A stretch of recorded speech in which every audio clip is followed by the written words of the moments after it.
All right. Well, we're live. So Shabbat Shalom.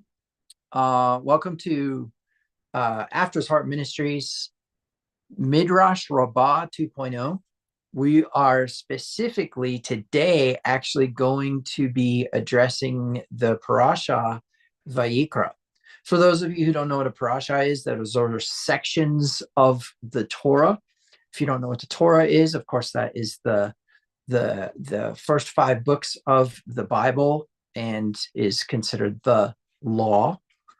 And so the reason why, my understanding is the reason why we have 5 different books within this compendium we call Torah has to do with the mathematical anomaly that causes there to be section breaks that are perfectly mathematically separated. So Ezra was the one who separated the Torah into its sections.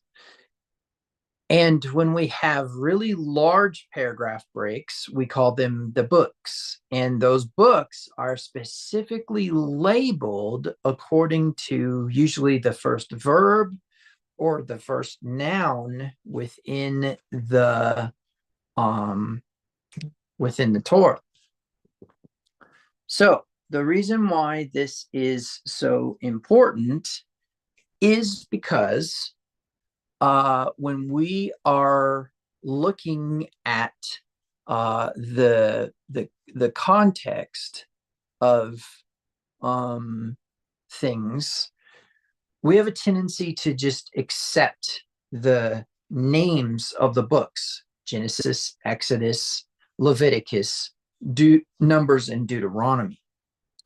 Well, there's 2 things that happen to a person when they are brought in through Christian circles into the Bible. They see that word Leviticus and instantaneously believe that it doesn't apply to them. Now, they've already probably had a preconceived set of notions that have been influenced by Christianity at large, that they are not Jewish. In other words, that Christians are not Jewish. They do not have to worry about the law because it's the Old Testament, and that they are not even of that culture. They are of the culture of the New Testament, right? So where this becomes imperative is understanding that when you psychologically look at the book of Genesis, you read it. Exodus, you read some of it. Leviticus, you don't read. Numbers, you skip. Deuteronomy, you read. Because in our minds, we are not Levites. And so Leviticus does not apply. Well, this parasha, this week's parasha, is Vayikra, which is actually the first word in Leviticus. Whereas Exodus was called Shemot, because in the first passage, it says these are the names, and the word Shemot means names, right? And so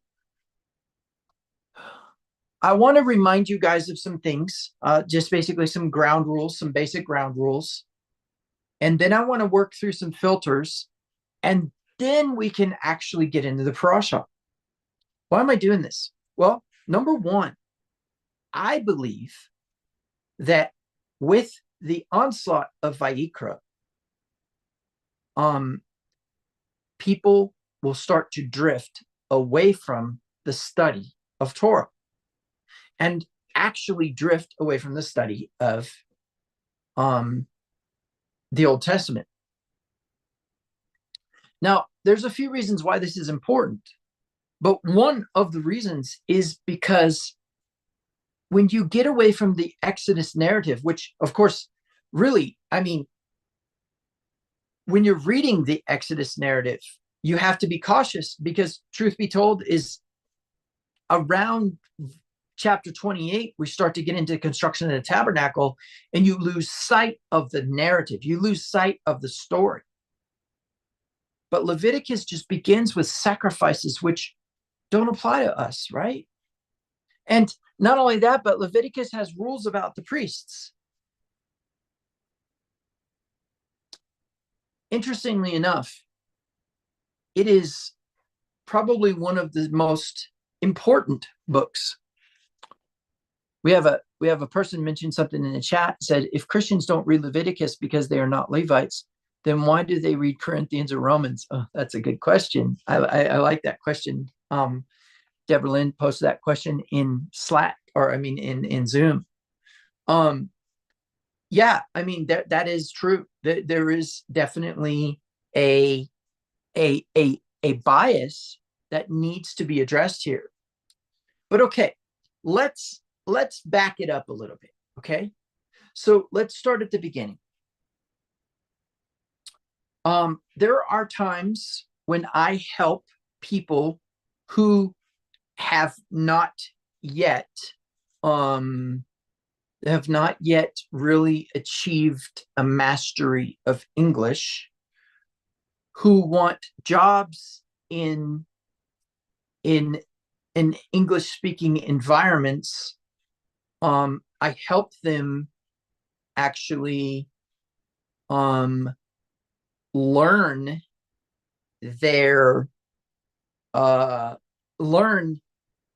how to speak correctly, and I'll share with you how that happened. So I've studied over, I'm going to say, probably 26 different languages, and one of the things I found is that I pronounce people's words in other languages as an American, and as an American Westerner, which means I got a cowboy accent, right? I speak like I'm from Wyoming, or like I'm from Colorado or New Mexico. I don't have that strong Texas accent. I don't have that strong California accent. I don't have that strong Minnesota accent. I am Midwest, right? And so I will pronounce a Chinese word when I'm speaking Chinese like an American. But truth be told is that they don't have the same pronunciation of letters. Where this really, really became strong for me is when I was studying in Spanish. And at that time, when I was studying Spanish and I would pronounce a word, they would laugh at me, right? And I would be like, what? How? Why? I'm not saying it right. And I realized that there is actually an accent that I needed to have.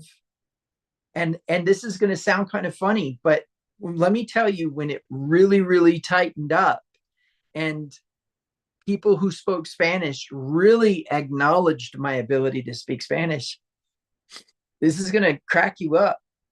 It was when I actually started talking like Speedy Gonzalez, the mouse.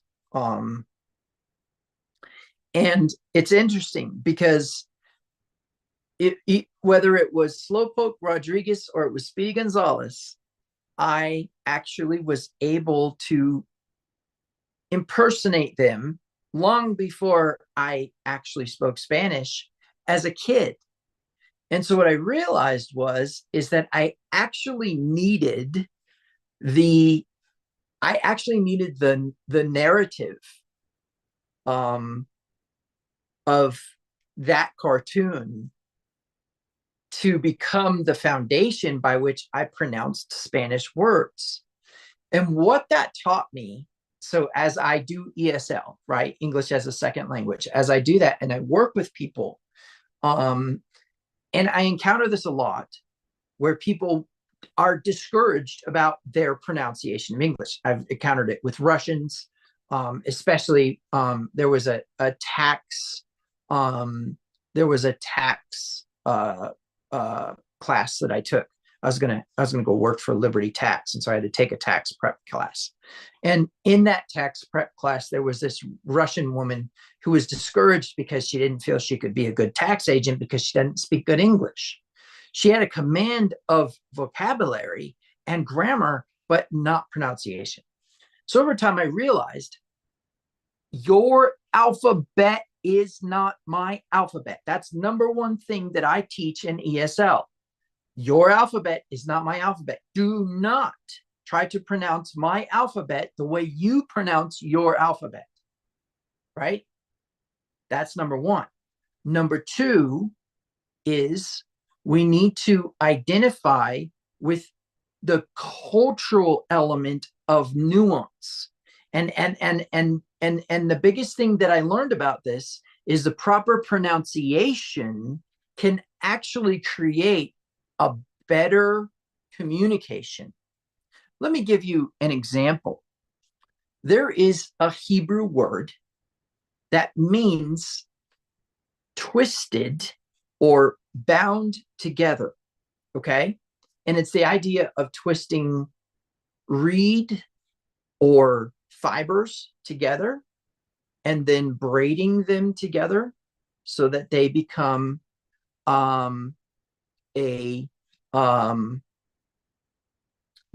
so that they become like stronger, right? And that Hebrew word is challah, okay? Challah. Now, challah is actually that's how it's pronounced with the ch, right? The bach, right? Sound. And not everybody can do it, but if you want to speak Hebrew, you do it. And let me show you why. People who don't pronounce the ch and say challah bread are actually saying curse. That's right. The Hebrew word challah means curse. And so we go from challah bread, which is the braided bread, right? That's bound and represents something concerning the Shabbat and the binding of the Shabbat, to a cursed bread. All because there's no guttural sound, right? So this is an example of just the nuance of letter pronunciation. So why do I bring this up? Because as a Hebrew scholar, a bloodline Kohen Jew. Now, what does that mean? That means that I am house of Judah, house of Aaron, son of Aaron. I am Kohen. I am of the priesthood. Okay. As a house of Aaron and of the kingdom of Judah, and a scholar of Hebrew, a scholar of the Kabbalah, a scholar of mysticism and ontological studies, and for the sake of this ministry, ordained and an authority on Torah, your Bible is not my Bible. Do not read your Bible and think you're reading my Bible. Remember, I tell these Spanish speaking people trying to pronounce English with a Spanish accent to talk like Clint Eastwood. I tell them, you cannot pronounce an A the same that you pronounce an A in your language. In fact, let go of your alphabet and learn mine, and stop pronouncing words the way you think you're reading them on the book. or I mean on the page. Your Bible is not my Bible. And what that means is that what you read in the English and what you read as the title of the book and what you read as the narrative,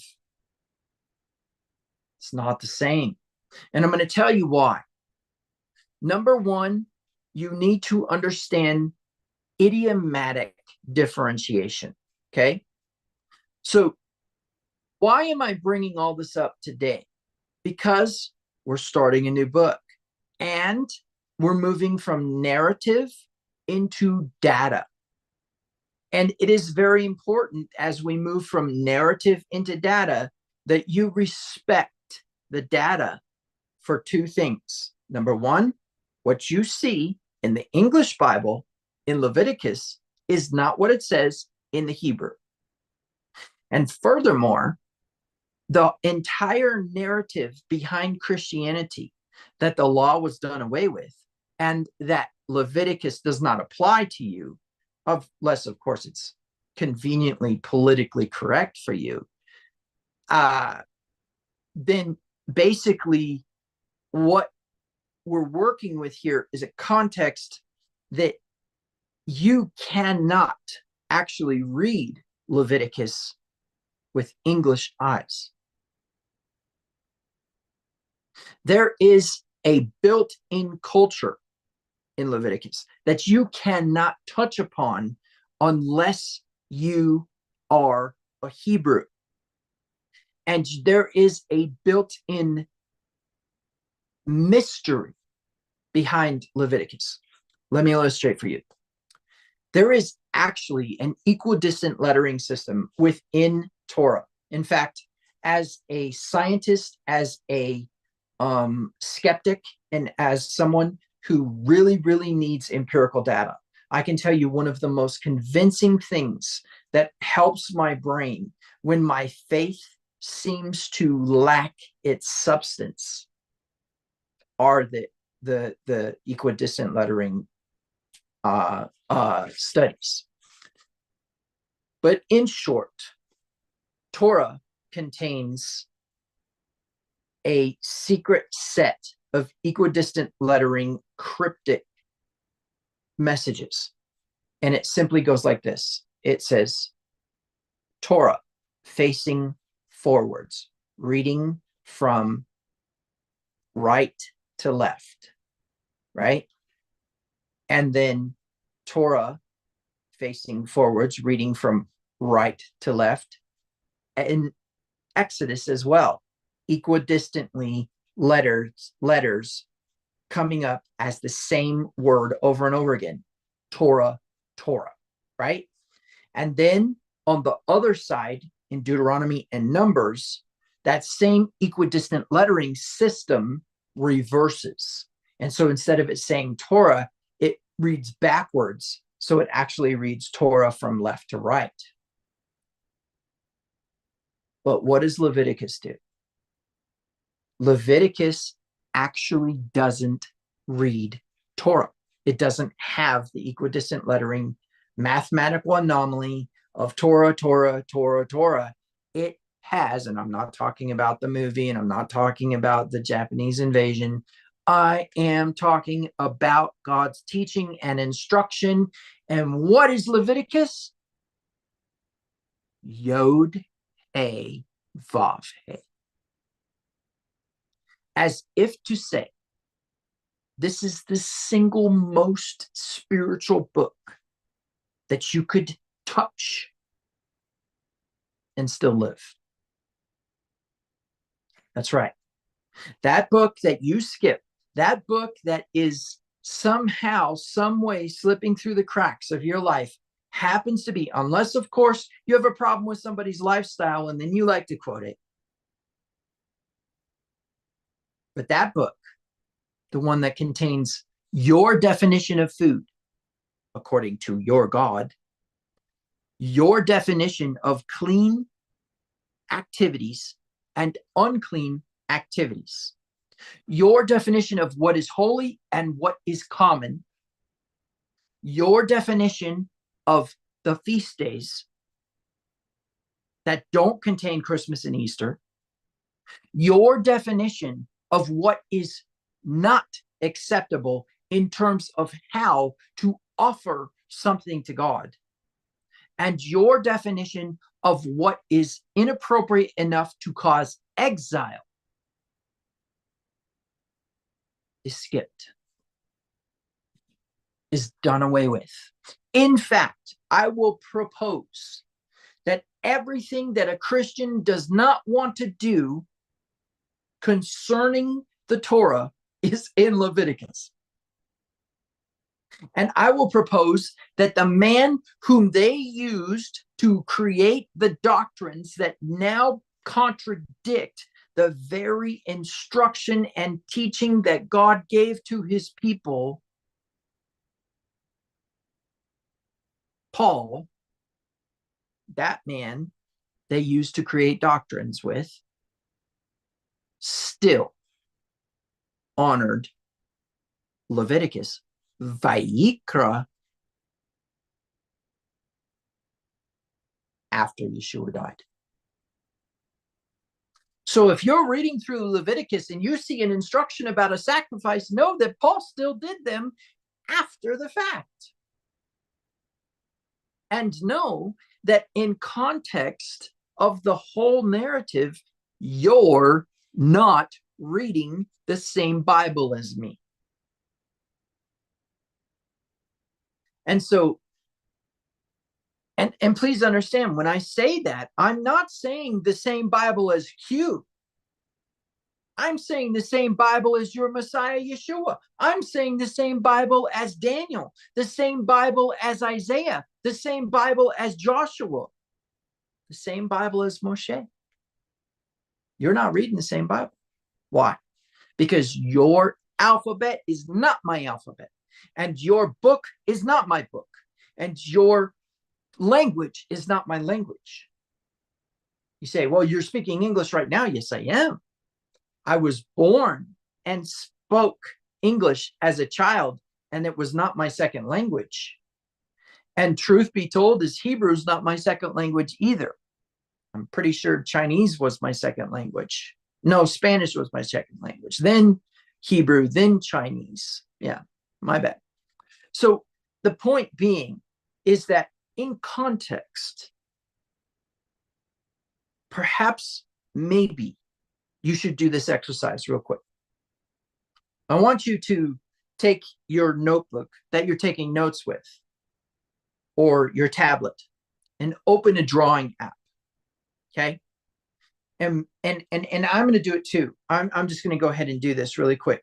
This is something very powerful. I can't remember who I learned it from, but I've always used it since I learned it. Let me go ahead and share my screen here. And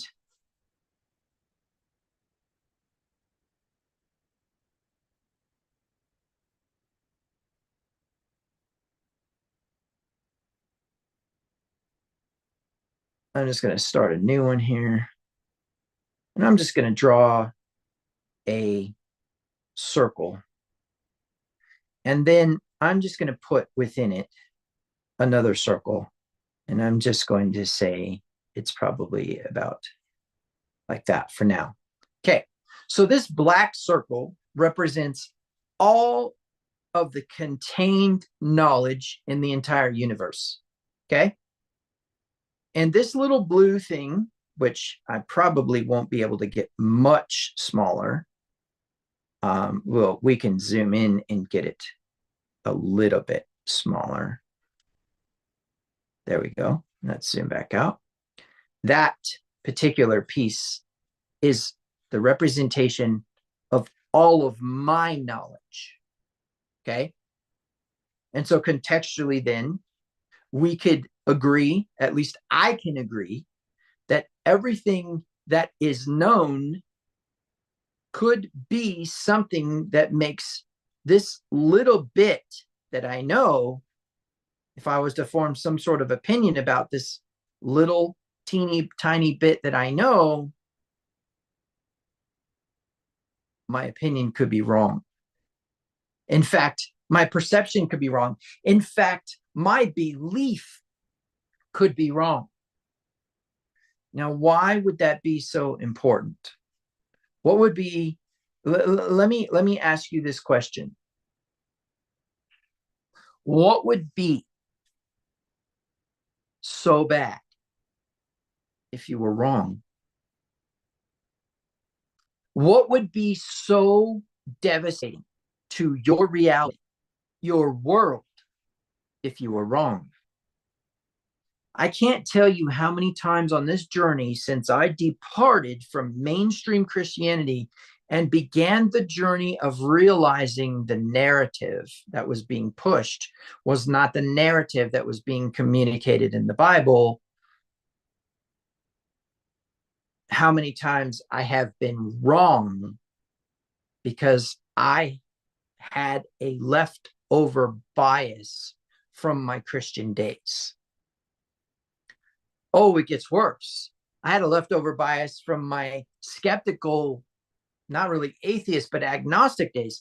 Oh, wow. What about my satanic days? What about my days as a Satanist? Yes, of course, I've been wrong about many, many things, but I can tell you every one of them has had learnings that I've retained to this day. You say, oh, Q, why would you retain something from Satanism? Well, when one of the first and most important commandments in the Satanic Bible is the third commandment is actually the only God you save is yourself. And then there's an entire chapter on how to worship your ego. Well, I would say that's probably something I need to remember because that's a common human practice. And we definitely don't want to be satanic, do we? Okay, so some of you may want to. That's okay. You're still stuck on the Epicurean philosophy. I get it. But here is an extremely important element of this truth.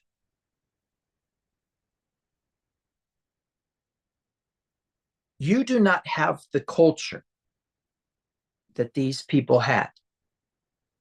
You say, well, wait a minute, doesn't that indicate then that God actually wrote those commandments for that culture, for that people? Yes. However, he gave you an invitation, a method by which to accomplish it, and a promise behind it to join that culture and that people. You see, if you think for a minute that Christianity is the family of God, you are going to be seriously disappointed when your Messiah presents himself to this world again.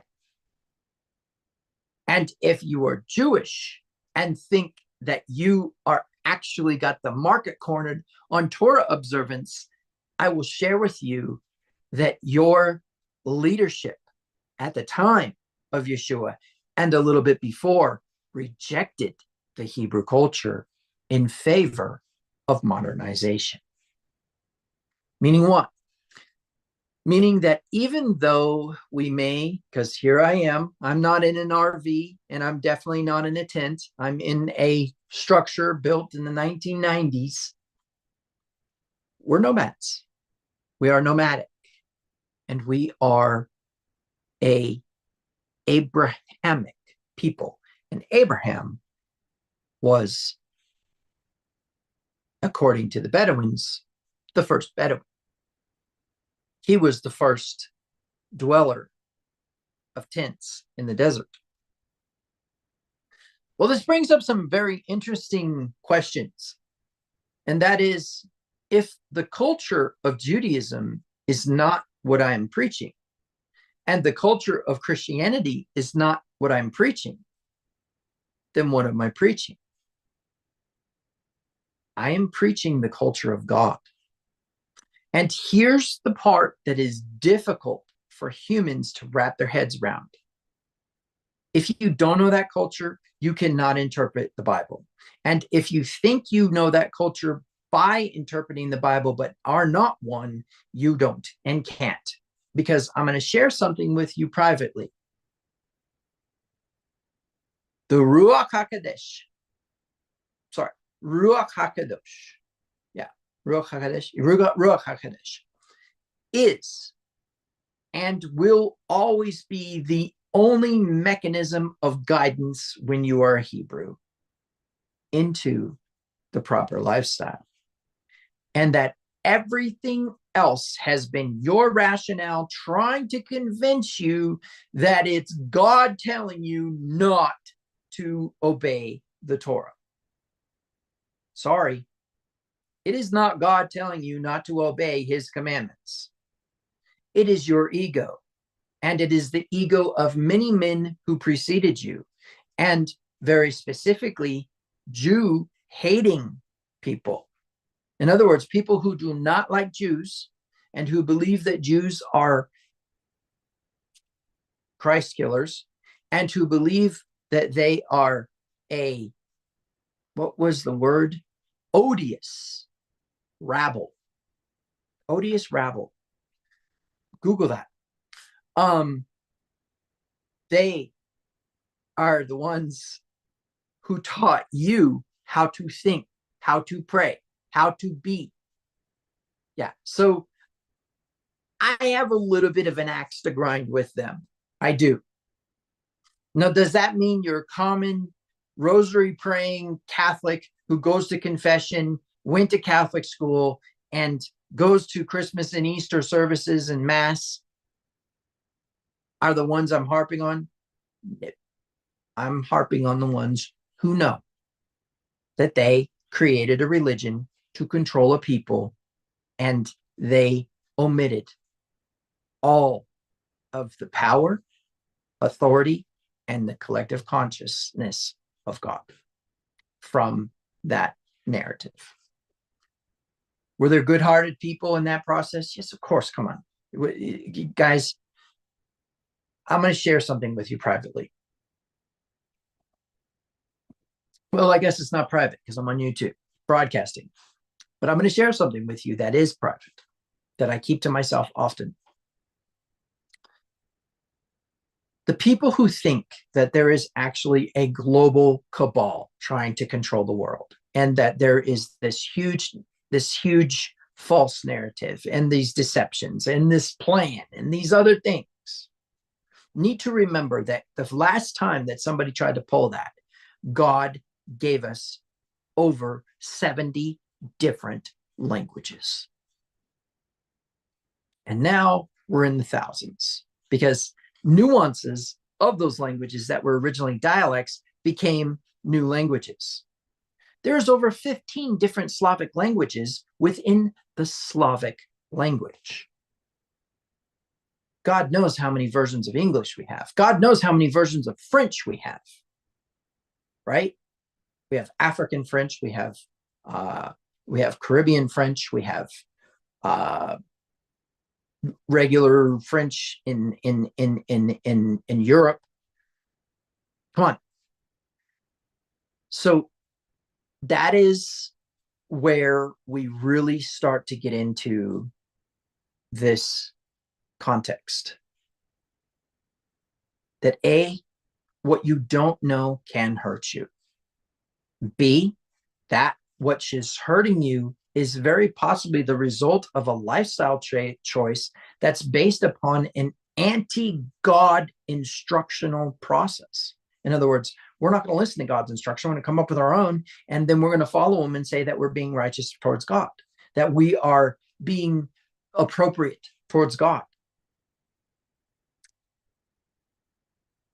Okay, so there's my soapbox for Vayikra, which we haven't even touched upon that naming yet. So now let's get into some filters. Filter number one. If God didn't want it to be instruction, he would not have put it in Torah.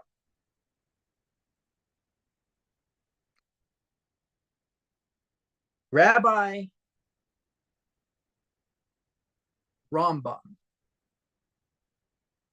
Maimonides, I believe, is the one who compiled the 613 commandments, the mitzvot, 613 mitzvot. You can get a little booklet that has all 613 in there. And then the rabbis come along and they say, well, if you're a woman, then a lot of these don't apply to you. And if you're not a priest, a lot of these don't apply to you. Okay. So we know that there is a spirit and a letter of Torah.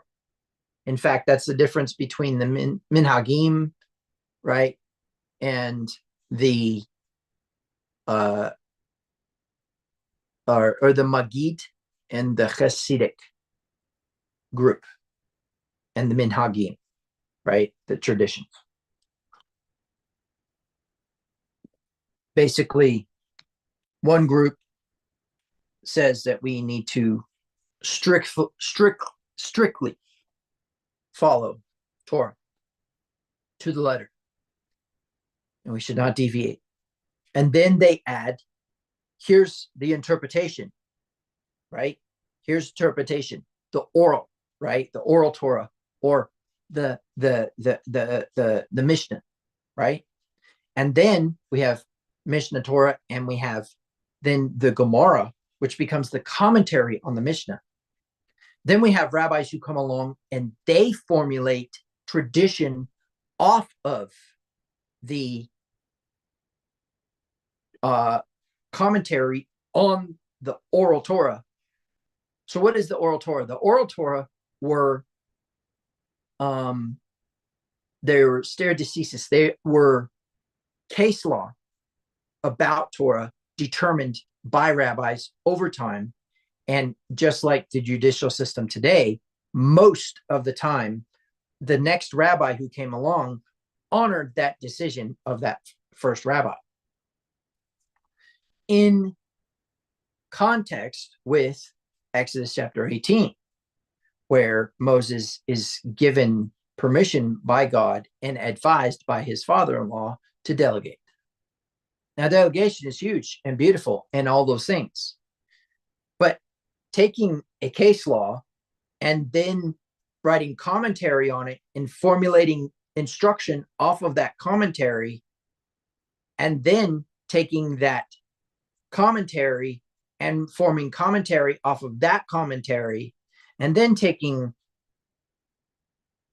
that commentary and saying that it is a commandment, and then formulating a tradition off of that commandment that differs from synagogue to synagogue, you can see where we start to get lost in the definition. We start to get lost in all this. So there is a spirit of Torah where it has been written upon our hearts. You say, well, it hasn't been written upon my heart. I'm a Christian. And I say, no, that is actually the new covenant. I will write the Torah upon your hearts. Right? Ezekiel chapter 36, verse 26, I believe it is. And also,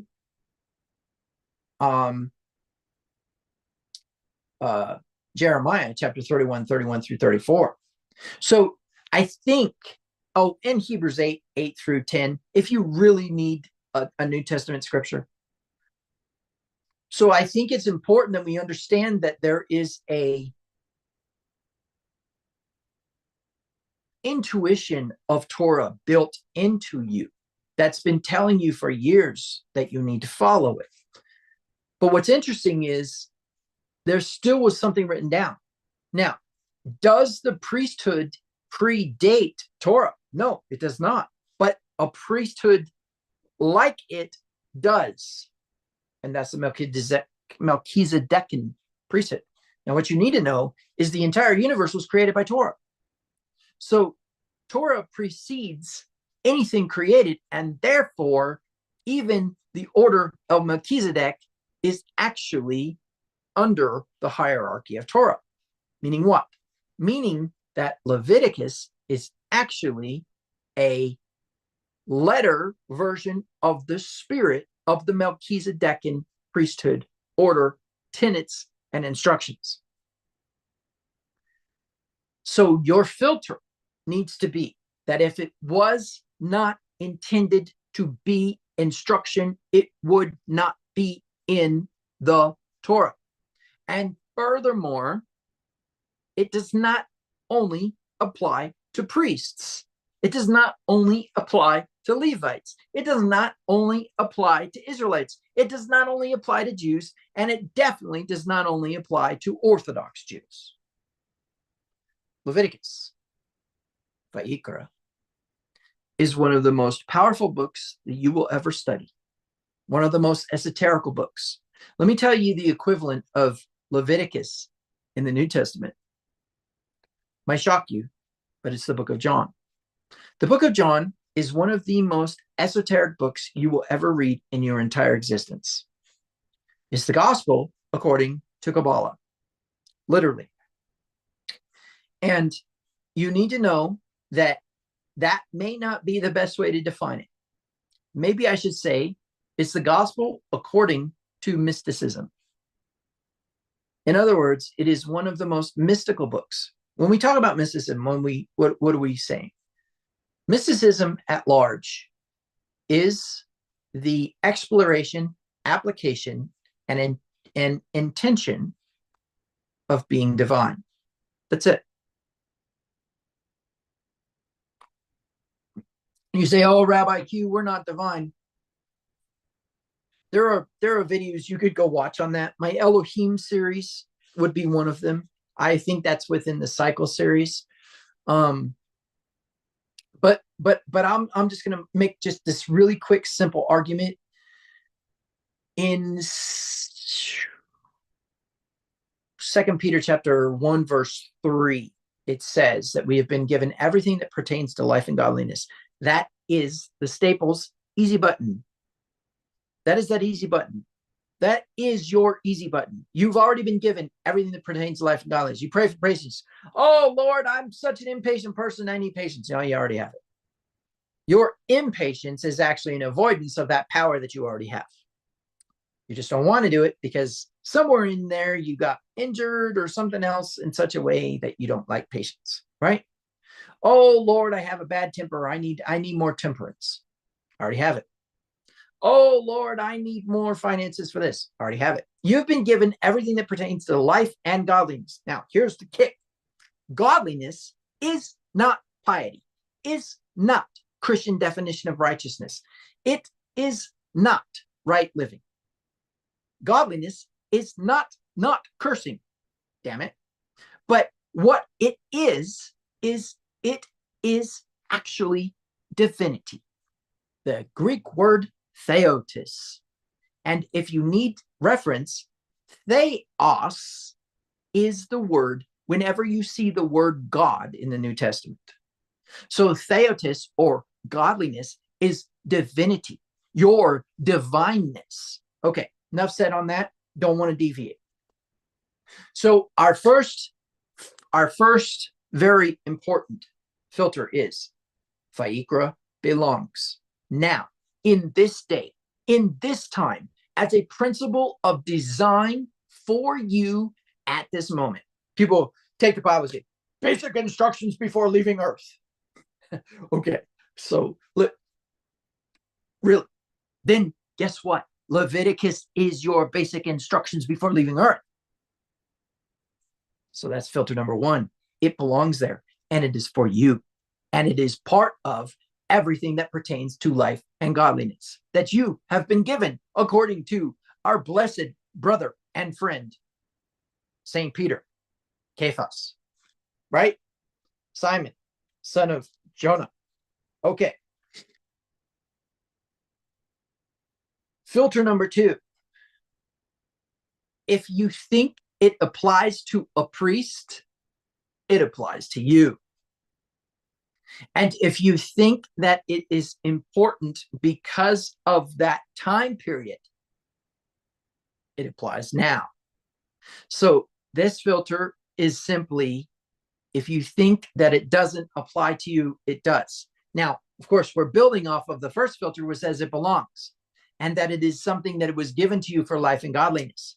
But the second filter is saying, if you think that it, so if you're reading it and you go, well, this is actually an instruction on how the high priest is supposed to do what he does. What you don't realize is that there is an Ark of the Covenant in your life and that you are the only one that's allowed to enter it. I'm sorry, there's a Holy Holies in your life and you are the only one that's allowed to enter it, making you the high priest. And so I want you to cautionally think about that context. Now, before I go any further, so first of all, is there anyone on is there anyone who wants to comment for a moment or ask a question about what I've said so far before we get into these last few filters and we can begin this journey? Is there anybody who wishes to comment? Let me look at the comment that I have on the chat here. That's exactly how I was taught to lose my Texas accent when I was learning Spanish. Oh, yeah. You have to you have to speak like Speedy Gonzalez. And what's interesting is that was a fun character, but truth be told is that that particular individual actually was a master of many accents and many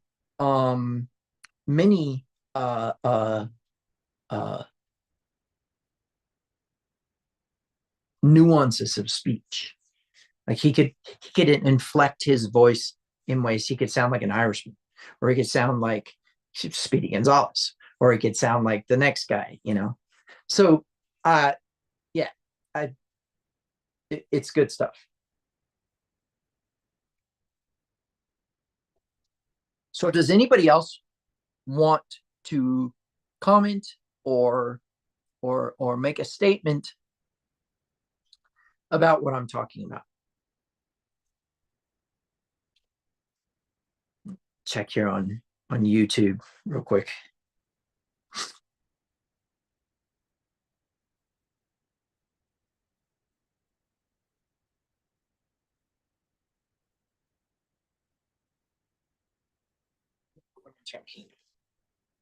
Oops.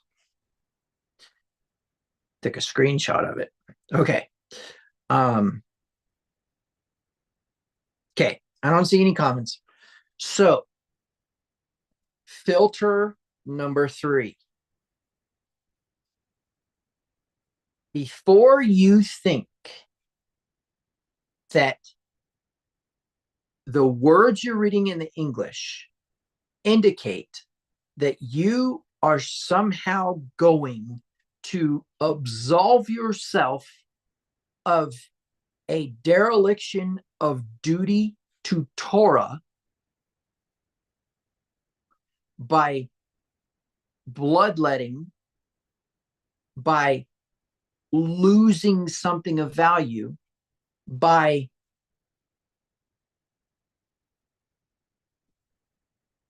violently killing something, you are severely mistaken about the Hebrew lifestyle and culture.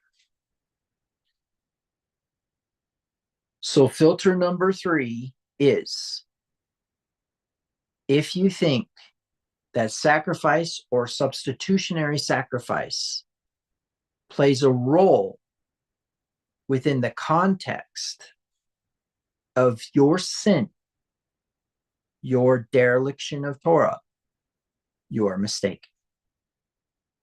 And I will tell you that if you think that God wants that from you, you need to go read things like Psalm 51. You need to go read things in Isaiah that talk about how sacrifice is not what is desired. Now, Where this becomes extremely important is in the Christian narrative of absolution. Okay. Now, I'm not going to get into that yet, but I want you to understand one of your filters needs to be there is no remission of sin as a result of blood and bulls. I'm sorry, the result of blood of bulls and goats. So filter number 3 is this is not about paying for something. Okay, done. Filter number 4, and then I think we'll be done.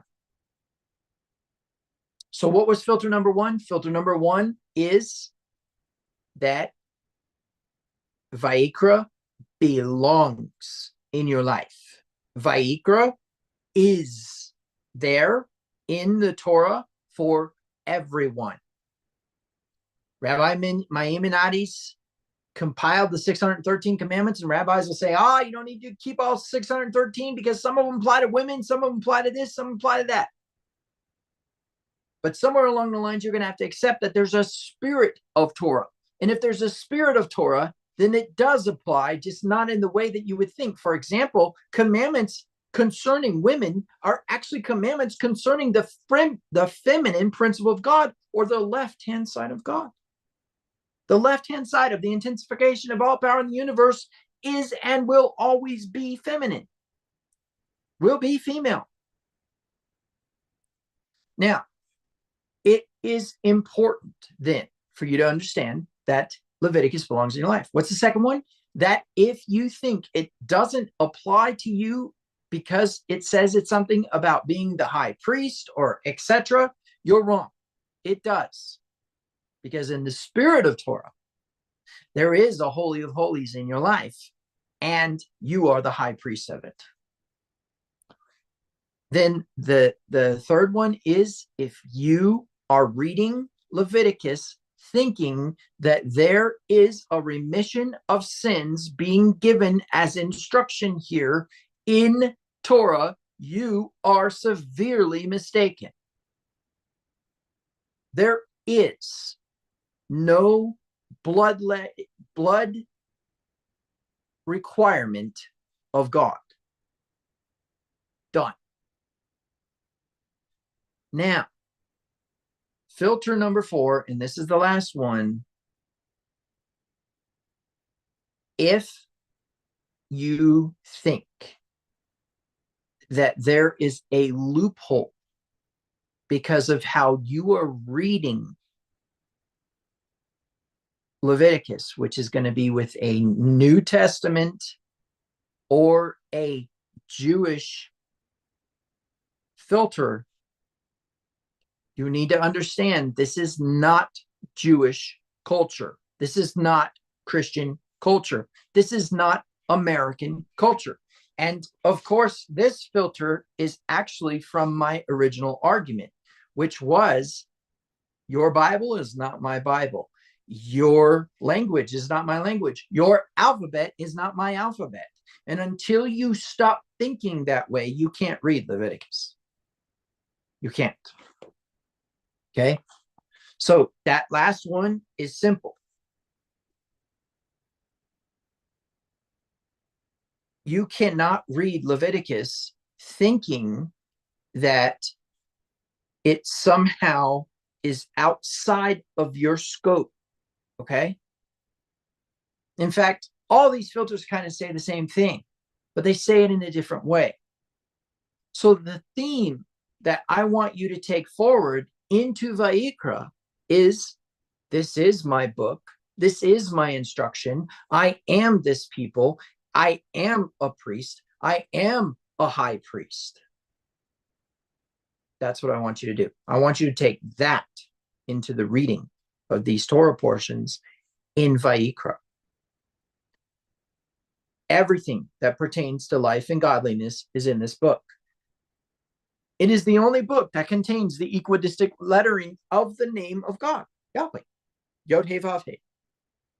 It is the only book that contains the system of cycles, of blessing, and of the beautiful, beautiful sacrificial, that's the word I'm going to use, system. A system so foreign to Christianity because they're so stuck on stupid about this substitutionary sacrifice and this bloodlust of God. My gosh, you would think that Yahweh was a vampire with all the blood that he once spilt. Okay, so those are the filters. Now we can actually look at the book. So what do you need to think in your mind as we're going through this? This applies to me, not to a Kohen, not to a priest, not to Kohen Hagadol, the high priest, not to a Levite, not to an Israelite. Oh, and that culture that I told you about, that this book is written in, it's your culture. It's your culture. You received an invitation to join and participate and be a part of this culture. But make no mistake, that joining and that becoming had nothing to do with Christianity. It had to do with a very, very ancient lifestyle that was founded, acted upon, and propagated by Abraham, who consequently saw Yeshua's day and rejoiced. Meaning what? Do we see any adjustment to Abraham's lifestyle ever? In other words, if Abraham saw Yeshua's day and rejoiced, then one could argue if he believed that he needed to become a Christian, he would have. And we would have seen an adjustment in his lifestyle. But we don't. And so if Yeshua was telling the truth, which I propose he probably was, then it is very important that we go ahead and say that Abraham did not alter his lifestyle to demonstrate a change in heart as a result of seeing Christ.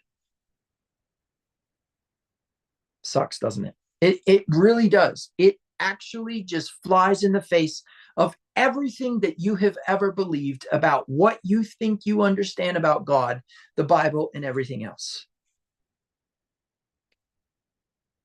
Before I move forward, does anybody have any questions about what I've said so far? Because this is not supposed to be just me standing up and teaching. In fact, look, I'm sitting down. Sitting down means I'm sitting with you, right? So speak now or forever hold your peace. We're about to get into Vayikra. I'll give you guys a minute to unmute. I'll double check YouTube before we move any further.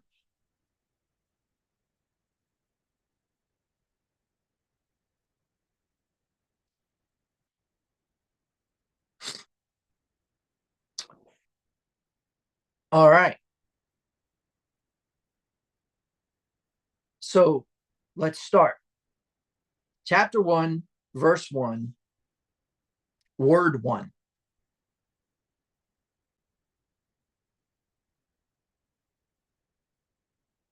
In the Hebrew, Vayikra. Well, that wasn't too hard. We're done. We could end the video now. But the truth is that's actually the most important thing right there. Of all the ways that this could have went, let me explain. We have the word devar, which means to speak, and God spoke. We have the word ne'um, which is and the Lord uttered. We have the word amar, which is and he said, and God said. We have the word asa, and he made. We have the word yatsar, and he formed. And we have the word bara, and he created. So why the word kara? You see, Vayikra is actually the time-switching vav, which causes the tense of a imperfect, I'll explain that in a moment, verb to become a perfect verb. In other words, that little vav causes it to go from a promise to a completion. Okay? A promise to a completion. And as a result of that, basically what we have is we have a context of kara being completed. So let me explain. Yikra would be he will call. But we're going to work on that word call here in a minute. So when we say, and he called, what we're really saying is the promise of Vayikra is actually becoming the completion of Vayikra. In other words, what will be has already become. That right there, in conjunction with the equidistant lettering system that gives us the narration of Yod He Vav He and Yahweh and all that that contains. Because what does Yahweh mean? He will be. Right? Vayikra says he will call, but he actually already called. So we probably need to understand call a little better, because if the entire theme of a Torah book or section is the name that first it is in appearance with, oh man, guys, Breshit, and in the source. So the entire book of Genesis is the source. Names, book of Exodus, Shemot, names. The entire book is of names. And if you knew what name really meant,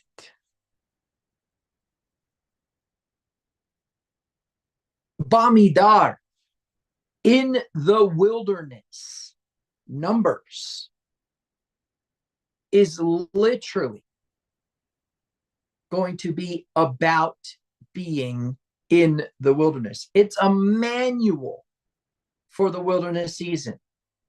Dvarim is actually things, words. That's it. That's all Deuteronomy is things, existential information. Beautiful, beautiful narratives and commandments that are not found anywhere else in Torah. The blessing and the curse, Mount Gerizim, Mount Ebal, right?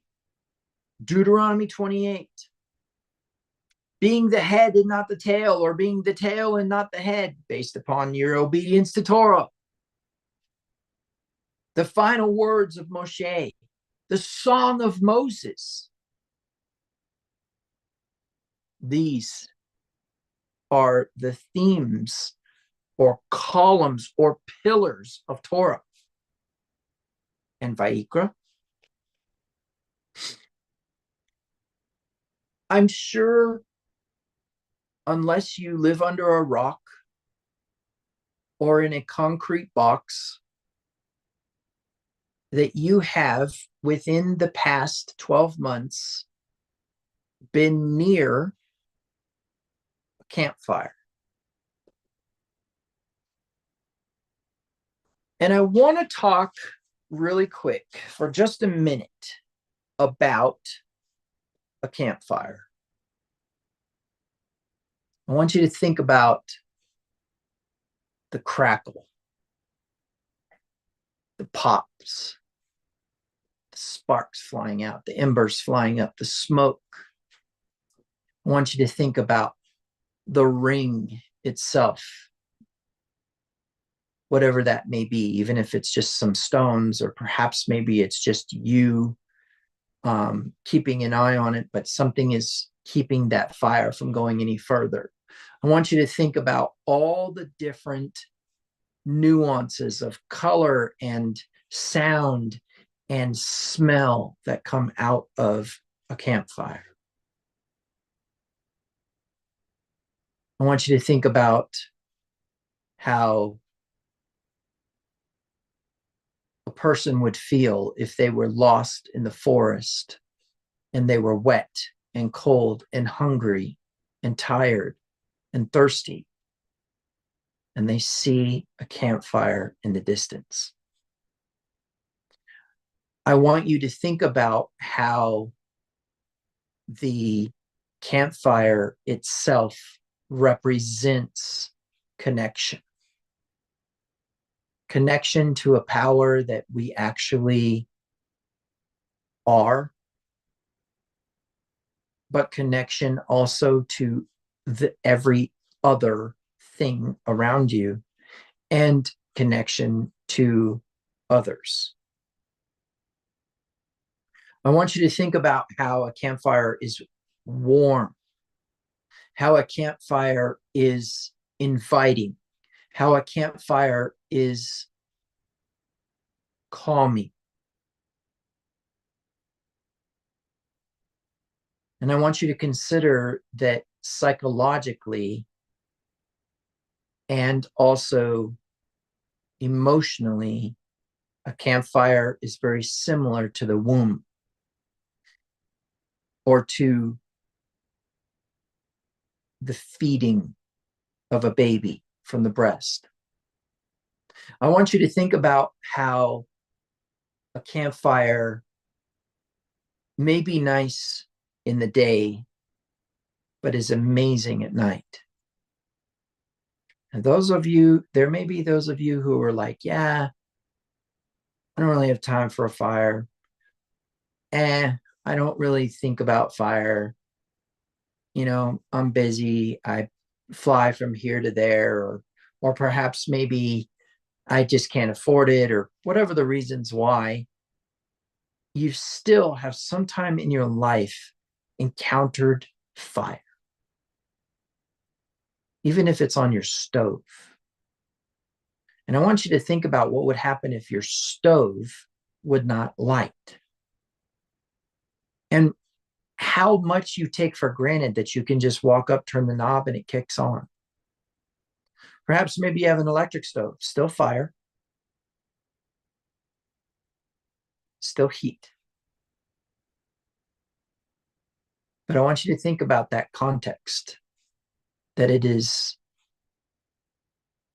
the central focal point of comfort, relaxation, and function. Because that is how a nomad respects and understands fire. In fact, so much so that they would actually carry it in a pot when they would move. They would actually put fire in a pot so that when they got to the next destination, they didn't have to light a fire. And they would carry that fire on their back or on their animal, beast of burden. And I'm not quite sure how all that worked out, because it seems like it would be pretty hot, but truth be told is the Hebrew nomads were amazing people, and they had their ways.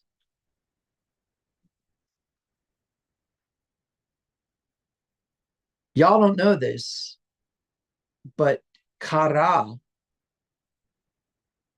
actually is derived from a fire, derived from a gathering around a fire. And very specifically, kara actually is a kof, which is a drawing of the sun at the horizon, when it is that intense light, but it doesn't mean intense light. It means condense or intensify, increase in intensity, and doesn't actually mean light at all, ever, in any context. And then we have the drawing of a human head. That's the resh in the kara. So we have kof, k, resh, ra, and then, of course, we have an aleph, which we'll talk about in a second. So kara becomes gathering of man. That's kara. So I want you to think about this a minute.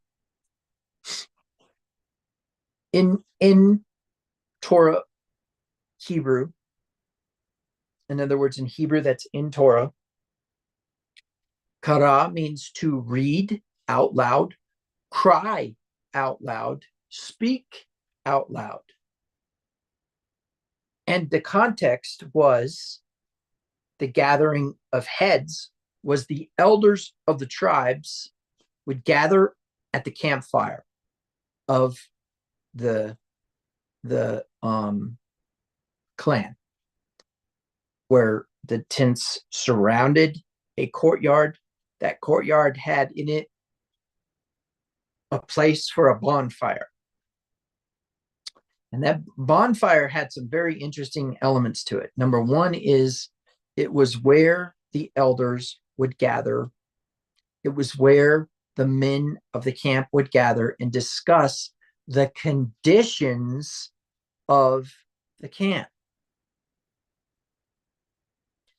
Furthermore, and this is important, those particular individuals also knew to build that fire big enough so that those who had gone outside the camp to hunt, gather, and go to war saw the fire. In fact, the context of something being bright in the distance and being a guiding light is where we derive the word hallelujah, where hallel is not praise, but the acknowledgement of the guiding light back to the clan, back to the camp, back to the fire. You see, it's all linked together into this nomadic beauty, a nomadic beauty that you are supposed to be living right now. You say, but Q, you don't even have a Hebrew lifestyle, because you do not actually have a nomadic dwelling. And yet he commanded the people of Israel who were in the desert as nomadic dwellers to move into cities they did not build and into houses they did not construct. Why would a God of a nomadic people do that? Except that it is not about your physical movement. It is about your spiritual nomad. It's about you being a spiritual nomad. Now, don't get me wrong. I have somebody who I talk to frequently who has chosen a nomadic lifestyle. I have a wanderlust, and I can tell you the nomadic lifestyle appeals to me. It appeals to me to not have a solid roof over my head. But I can tell you, I need the mentality, philosophy, and lifestyle first, or I'm just another vacationer. And I will get tired of it. I will get tired of being on the road. I will get tired of being nomadic. And truth be told is that in some circumstances, people are prevented from being nomadic physically, but definitely not spiritually. And I will tell you right now, I am a traveler. When I travel to the east, I want to move in the direction that Abraham moved. And I can tell you that journey as a journeyman is extremely important. You can move without moving. And so when we are looking at Vayikra, we now know that the spirit of Torah in Vayikra is an invitation to join him as an elder at the campfire. Would anybody like to ask any questions, comment on what I've said so far, have anything they want to share about themselves? Because this is not my stand-up behind the board teaching. This is a Midrash, which is supposed to definitely contain other people commenting and other people giving input. However, I'm not going to force that either.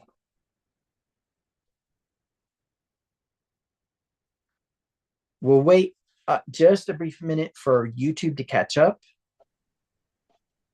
Can I say something? Yes, absolutely. Go ahead. I want to say that when you said called, what came to me immediately was Moses has become the leader. He is actually being called the leader here and talking to As the in people. labeled, right? As in labeled As or in designated. Labeled, as in designated. But not only that, the people will listen because they saw that God is over Moses. Mm-hmm. Interesting. Yahweh is over Moses in the tent of meeting. Mm.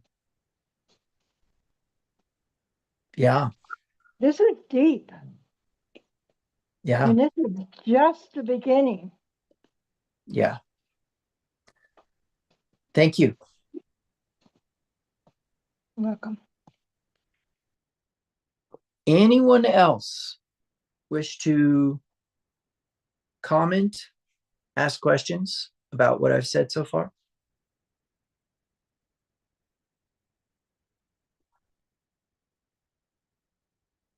I'm going to share with you. This may feel like a deep dive, but it's not.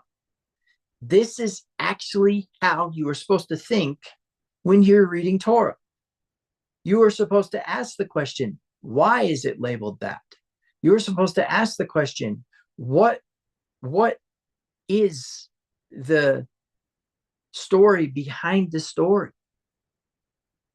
You see, if Vayikra's theme is an invitation to join God at the fire as an authority at the fire to discuss the conditions of the camp, then one could argue that every single last word, letter, and space in the book of Leviticus is imperative to your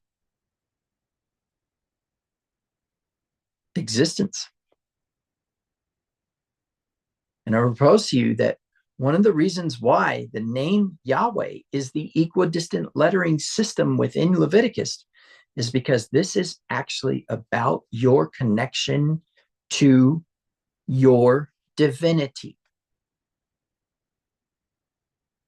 And that the other four books who bookend are just the surface of the depth of this book, and that it is intentionally in the middle, and that there were 5 books instead of 4, so that there would be a middle.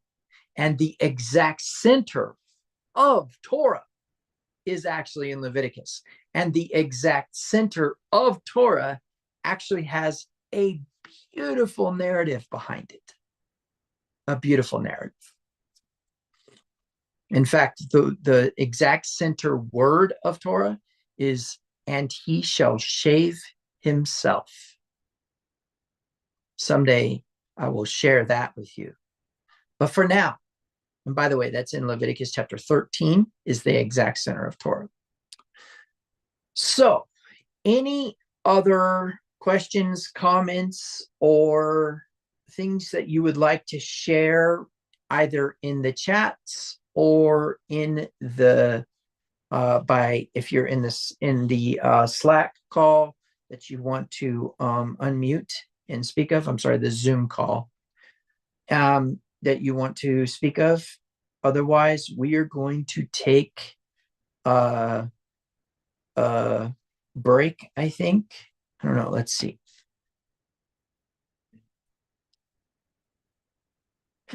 Excuse me. It is definitely allergy season. So, let's see, 12:33. Why don't I ask some provocative questions and see if we can get some interaction here? Okay, so my first question is,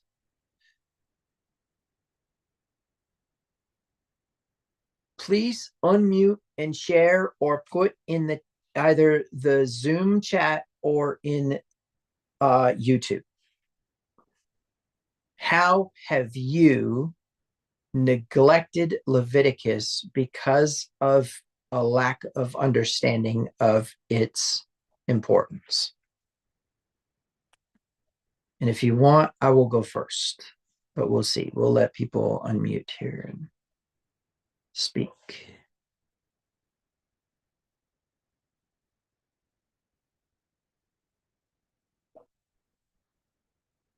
When I began my journey into Torah, I already had 7 years worth of intense Christian training.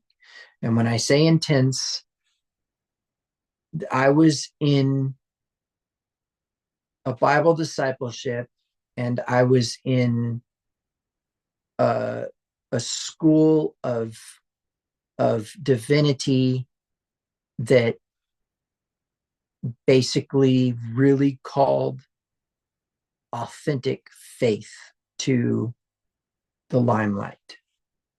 And whatever was fake and whatever was image, whatever was trying to portray yourself a certain way, just faded away. And so for 7 years, I was at the spearhead of that movement and of that program. And I can tell you that that left me skipping Leviticus and Numbers and left me ignoring the narrative from about Numbers or Exodus 34 to Deuteronomy. And when I started to enter into Torah, I still had that mentality, because the first thing that happens with most Torah observants is they go and they ask a Jew how to keep Torah. And of course, what's the Jew going to say? We read Leviticus on certain holidays, and yeah, it's still a part of Torah, and there's a portion, and we should definitely study it, but it doesn't really apply to us. Well, that's the same narrative I was hearing in Christianity. So obviously I was like, okay, yeah, whatever. When our congregation began to study the priestly garments and everybody got sick, I realized that we were not dealing with a normal book of the Bible. Had somebody chime in here. When I began in Torah, I was told that many of the laws didn't apply because I wasn't a Levite. But then I learned that we are a nation of priests. Yes, yes, yes. That is, yeah, that is true. And I mean, wasn't it something to find out that I had a Kohen in my family and that it wasn't just tribe of Judah? We knew we were Jewish. We knew that much. We had discovered that much through some documentation and then eventually finding out about the Holocaust story and the other things. But the Kohen part was deep because now I could apply Leviticus to my life, right? But truth be told, is that evolved into realizing that no, this applies to everyone always, right? You say, well, what about something like the laws of Nida, right? Which is what? That's the laws concerning a woman's menstrual period. Well, I can tell you there's some deep spiritual insights and some read between the lines for you men concerning that commandment. Deep. So, anybody else besides that last chat that came through want to comment or make a statement? Well, Yeah, go ahead. yeah, when I first started, I didn't know what was in the Bible. So I just started reading at the front and went all the way to the back and started over. I didn't really ignore it. I just didn't understand it. Mhm. So Yeah. And do you feel like since you've been Torah observant that you still probably neglect Leviticus? probably, Yeah. probably still trying to understand it. Yeah. Yeah. Yeah. I will openly admit it's not at the top of the priority list until I want to argue something about the feast days or argue something about the food laws or argue something about, a practice that somebody is involved in that they think is okay. So yeah. Yep. Thank you for sharing. Anyone else? There's one more thing that Go I'd ahead. like to say. Um, we go through life and we go through difficulties and we go through this and we go through that and we go through pain and hurt and love and stress and all this stuff. But it is all a preparation to get you to be the kind of person that your heart needs to be. And I didn't realize that until I went through it.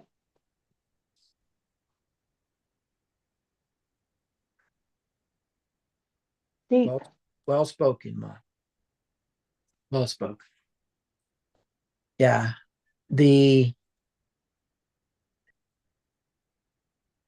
the most important thing, I think, that we need to kind of step into and embrace is the context of um it's the context of basically um you know understanding that deep wisdom is hidden in plain sight. Guys, I want to say,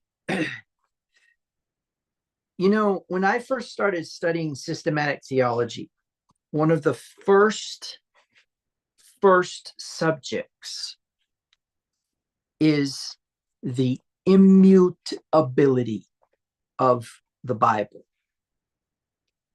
And what that really really really really taught me, and this was during those 7 years, was because I studied systematic theology at the college level, and it was like so logical and so correct to me that I couldn't see a different perspective. And people go, well, you say, oh, God didn't intend, or you say that God wants us to do this and live this lifestyle and think this way and speak this language and blah, blah, blah, blah, blah, blah, blah. But when I got saved and accepted Christ, I had an NIV, and that's what I read, and that's how my relationship with God developed. Well, good for you. That's great. However, during Paul's time, converts to the way, Gentiles who became Jews in order to be a part of the sect of the way, learned Hebrew, learned the lifestyle, culture, and language. You know, culture is just repeated behavior with a belief behind it. Repeated behavior with a belief behind it. Repeated behavior is just lifestyle, and lifestyle is a choice based upon a philosophy, and that philosophy is based upon a people, and that people is based upon their understanding of how to communicate. You see, I could say hallelujah means praise. But if I told you that it actually means that you acknowledge the guiding light, that you conditionally acknowledge the guiding light, what does praise become for you? And what's the difference? And why is it important? Those are things that we need to definitely get into when we're looking at Vayikra. Some other things that I think we need to get into is, and it was actually brought up in the congregation this week, is the decisive, stoic, fierce warrior image that the external looking into the clan would see and understand and know by what was demonstrated. But the internal clan is a very, very different narrative. And that is the narrative that we need to really, really, really embrace. What am I saying? I'm saying that people say that God gave English Bibles to English people because they needed Christianity. And I say that that was a concealment. I say that the English Bible hides the truth, not teaches it. And I say that the Bible that preceded the English Bible, which would be German, well, I don't know. I'm trying to simplify things here, but there's over 150 different paths of the Bible. Okay.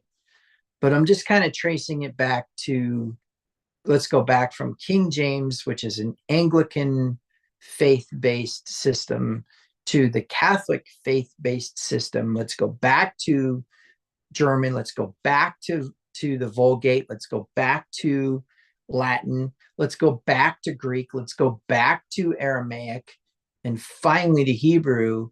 And you wonder if something was lost in translation. That's why my Bible is not your Bible.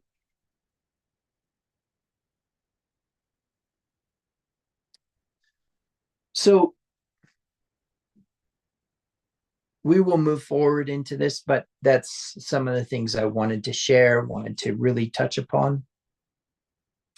I have a passion for it. I have a zeal for it. I believe that if we accept, quote unquote, eschatological interpretations of prophetic verse, there is definitely going to be a Torah-based world government, and it will prevail supernaturally, psychologically, and spiritually over the other world governing authorities, and will prevail over opinion, especially the belief of what you can and cannot eat, what you should and should not practice, how you are supposed to, quote unquote, worship God. Those things mean that regardless of your philosophy now, if we accept that those prophetic statements are real and true, there will be a return to Torah by Christianity at large, and a strong weeping and wailing and tearing of clothes and blaming and other things, because of the fact that we for so long taught that this pureness of instruction was done away with or didn't apply to you. That is the direction that your heart should begin to lean. And that is the world that is coming. How and why, those are irrelevant to me. I don't watch the news. I don't care about the news. And I definitely don't do what I used to do when I was an eschatologist, in getting the Jerusalem Post, the USA Today, a highlighter in the Bible, and finding current events in the Bible. I don't do that anymore. I've stopped doing that. And I can tell you, it would behoove you, and it would be of great wisdom that you do the same, especially right now. Because people want something to go a certain way, they will self-fulfill that prophecy. And I don't know about you all, but I really don't want the sun to burn any hotter than it does now. I don't. And is the type of thing that people want. They want the apocalypse. They want the end to come. And what's ironic is the word end that's used in the Gospels is different from the word end that you use when it comes to end times.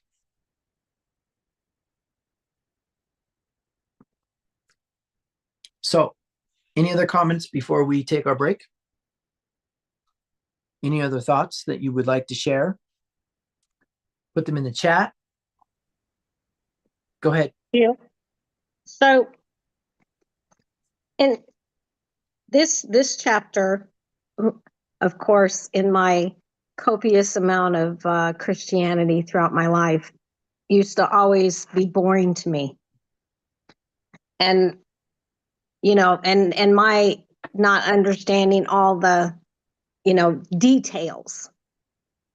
But this week, when I was reading through this, I kind of strayed away from, I always have Deb's voice in my head saying, don't take this literal and start looking within. Well, one of the things that I kept thinking was, if God doesn't need sacrifices, why command them at all? And I sat with that for a couple of days as they were tearing apart my house. And then it kind of dawned on me. I mean, it just kind of came to me as a leader in the military, as a leader in running the demolition in my home, I realized that these things, those details, were never for God. They were for our human psychological processing. Because as human beings, we don't learn things because we see it on TV. We don't learn things because somebody tells us. We have to feel it, experience it, for it to become a part of us. And when that came to me, I went back and reread Vayikra. And that's how it just changed it. I mean, I couldn't get enough of it. It was like cold, refreshing river water. And I think it was more, as a people, we needed, and they needed, those physical actions to grasp the spiritual truths and the leadership characteristics that are in these chapters. And one of the biggest things that I wrote in my notes was sacrifice was a transitional tool toward internal transformation. And that's kind of what I got from it this week. And I'll tell you, I've probably read it several times through and through, and I've just got copious amount of notes of things that kept coming to me in this chapter. And when I sat back on Thursday and really started to look at my notes, I was like, holy goodness, I have never read this chapter this way ever in my life.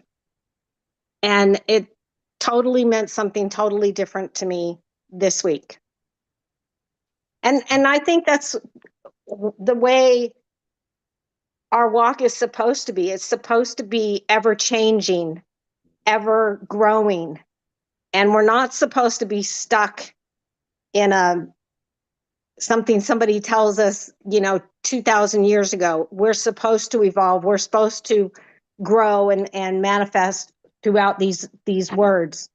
And so that was just kind of my experience this week with Leviticus and this Vayikra.